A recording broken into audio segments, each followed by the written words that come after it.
Hi guys! Welcome back to my channel. మనం already previous వీడియోలో stitching అనేది చూసాం కదా! సో, ఈరోజు క్లాస్‌లో వచ్చేసి కటింగ్ ఎలా చేయాలో చూద్దాము. మెయిన్‌గా మనం ఒక డ్రెస్ డిజైన్ చేయాలి అంటే స్టిచ్చింగ్ తెలియడం ఎంత ఇంపార్టెంటో, కటింగ్ చేయగలగడం కూడా అంతే ఇంపార్టెంట్. చాలామందికి సిజర్ హ్యాండ్లింగ్ అస్సలు రాదు. సో, అలాంటి వారి కోసం మెయిన్‌గా యూజ్ అవుతదని నేనైతే ఇప్పుడు ఆల్రెడీ ప్యాటర్న్స్ అనేవి డ్రా చేశాను. సో, ఇప్పుడు ఈ టైప్ ఆఫ్ ప్యాటర్న్ మీరు ప్రాక్టీస్ చేస్తే సిజర్స్ కూడా ఈజీగా హ్యాండిల్ చేయొచ్చు. సో, ఫస్ట్ అయితే మనం ఒక స్ట్రెయిట్ లైన్‌ని ఎలా కట్ చేయాలో చూద్దాము.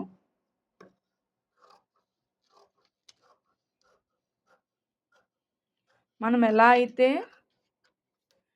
స్ట్రెయిట్‌గా డ్రా చేసామో ఆ లైన్ మీదే మనం కటింగ్ అనేది చేయాలి. అప్పుడే మనం ఫర్దర్ క్లాసెస్‌లో మనం ప్యాటర్న్ మార్కింగ్ చేసినప్పుడు కటింగ్ అనేది పర్ఫెక్ట్‌గా వస్తది. సో, అందుకనే ఇప్పుడే నేను ఇవి చూపిస్తున్నాను. సో, ఇక్కడ చూడండి ఇప్పుడైతే మనం ఈ ట్రయాంగిల్ షేప్‌ని కంటిన్యూగా ఎలా కట్ చేయాలనేది చూద్దాము. లైన్ మీదే.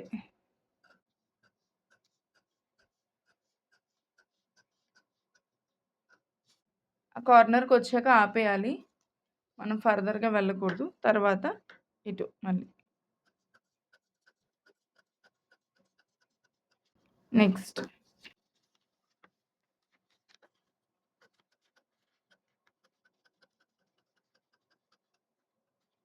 ఇది చూడండి. ఇలా.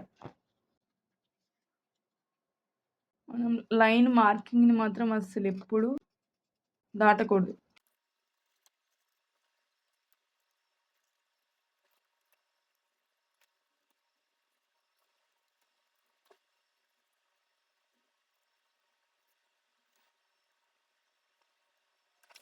ఇప్పుడైతే చూసారు కదా! ఎంత పర్ఫెక్ట్‌గా మనకి కార్నర్స్ అనేవి వచ్చాయి. మనం ఎప్పుడు కార్నర్‌ని క్రాస్ చేయకూడదు.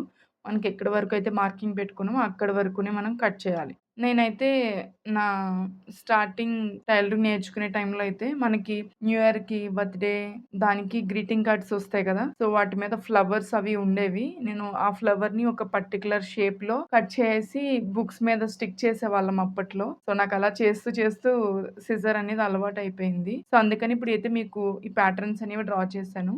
సో, మీరు ఇలా గనుక కట్ చేయగలిగితే కంటిన్యూగా మీకు సిజర్ హ్యాండ్లింగ్ అనేది కూడా వచ్చేస్తది. సేమ్ అలాగే ఇప్పుడు సర్కిల్, కట్ వర్క్ అనమాట. దీన్ని కట్ వర్క్ షేప్. బ్లౌజెస్‌కి యూజ్ అవుతాయి ఇవి. సో, అందుకని డ్రా చేశానిక్కడ. సో, ఇవి కూడా మనం కట్ చేద్దాం ఇప్పుడు. ఇప్పుడు ఇది చూడండి. ఇలా స్లోగా. పేపరే కాదు, క్లాత్ అయినా అంతే మనకి. ఇలా మార్కింగ్ చేసుకొని ఇలాగే స్లోగా చిన్నగా నేను మొత్తం పెట్టట్లేదు ఇలా. జస్ట్, జస్ట్ ఈ టిప్ పెడుతున్నా. సిజర్ టిప్ అనేది పెట్టి కట్ చేస్తున్నా. చూసారు కదా! పేపర్‌ని నేను జస్ట్ ఇలా మూవ్ చేస్తున్నా అంతే. మీరు ఇలాంటి ప్యాటర్న్స్ డ్రా చేసుకొని కట్ చేస్తూ ఉండండి. ఉంటే ఈజీగానే మనకి హ్యాండ్లింగ్ వస్తది. అలవాటయిపోతది తర్వాత.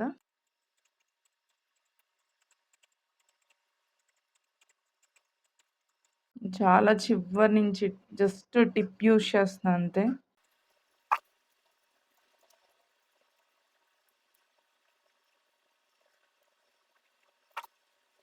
చూడండి ఇప్పుడు ఎంత సర్కిల్స్ అనేవి మనం ఇంతలా కట్ చేసాము. సో, ఇప్పుడు మనం ఈ కట్ వర్క్‌ది ఒకసారి కట్ చేద్దాం. ఇది చూడండి.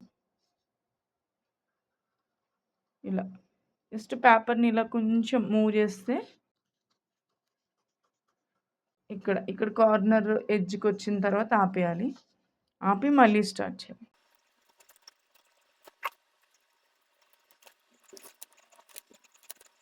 చూస్తున్నారు కదా! ఇదైతే కట్ వర్క్ షేప్. మనకి షేప్ కట్ చేయడం, స్టిచ్ చేయడం వచ్చిందనుకోండి, మంచిగా బ్లౌజెస్‌కి డిజైన్స్ పెట్టుకోవచ్చు. సో, ఇప్పుడైతే ఇది జిగ్‌జాగ్‌ది. ఇక్కడ కూడా కార్నర్ దగ్గర ఆపేయాలి. ఇక్కడ కార్నర్ ఎడ్జ్ దగ్గర ఆపేసి మళ్ళీ నెక్స్ట్ ఇటు ఇలా.